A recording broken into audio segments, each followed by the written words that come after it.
Rusiya ilə Ukrayna arasında atəşkəsin əldə olunması istiqamətində səylər davam etdirilir. Böyük Britaniyanın baş naziri Keir Starmer hesab edir ki, rəsmi Moskvadan atəşkəsə dair konkret razılığın ifadə olunmaması Rusiyanın atəşkəs danışıqlarına gəlməyəcəyi kimi xarakterizə olunmamalıdır. Birləşmiş Krallıq Rusiyanın tez ya da gec danışıqlar masasına gəlməli olacağını düşünür. Artıq bu məqsədlə Kremlə qarşı təzyiq mexanizmləri işə salınır. NATO-ya üzv olan ölkələrdən 25-i Kiyevlə Moskvanı bir araya gətirmək üçün sanksiyaları artırır. Hələlik sözü gedən alyans üzvlərinin adı açıqlanmasa da, artan təzyiqlər və yeni sanksiyalar paketi Rusiyaya qarşı məcbur etmə siyasətini tutmuş ölkələri müəyyənləşdirməyə imkan verəcək. Hələlik isə Böyük Britaniya Birləşmiş Ştatların yardımlarına arxalanmağı seçir. Birləşmiş Krallıq Rusiyanı Ukraynaya qarşı yeni hücumlardan çəkindirmək üçün Vaşinqtonun köməyinə alternativin olmadığı qənaətindədir. Analitiklər hesab edirlər ki, baş nazir Starmerin son açıqlaması əslində Ağ Evin dəstəyini ala bilmək məqsədi daşıyır.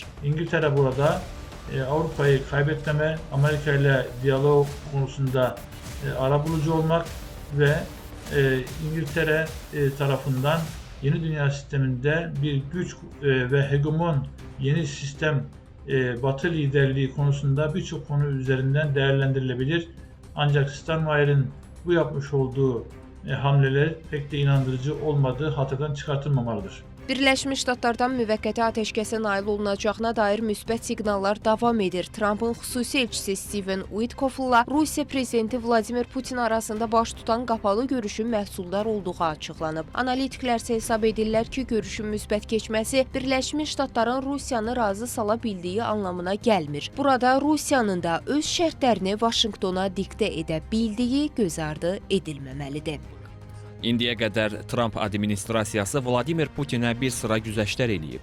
Artıq açıq şəkildə ifadə olunur ki, Ukrayna ərazisini güzəştə getməli olacaq. Trump Rusiyaya böyük yeddiliyə yenidən qayıtmasını təklif edib. Bütün bunların fonunda Ukraynaya təzyiqlər göstərilir ki, atəşkəs müqaviləsi qəbul olunsun. Fikrimcə, Putin bu müqaviləni imzalamalıdır. O istədiyini əldə edib, buna baxmayaraq hələ də daha çoxunu tələb edir. Rusiya atəşkəs müqaviləsini imzalamazdan əvvəl daha çox güzəştlər istəyir. Düşünürəm ki, bütün bunlar Rusların diplomatik gedişlərinə uyğun olan bir addımdır. İndiki şəraitdə NATO ölkələrinin tətbiq edəcəyi sanksiyaların Rusiyanın gözünü qorxuda biləcəyi inandırıcı deyil. Buna səbəb Trumpın mütəmadi olaraq alyansı ölkəsini üzvlükdən çıxara biləcəyi ilə bağlı təhdid etməsidir. İndiki şəraitdə Rusiya-Ukrayna müharibəsinin taleyi Ağ Evin yeni administrasiyasından asılıdır. Zeynəb Mirzəyeva, Real. Огонь!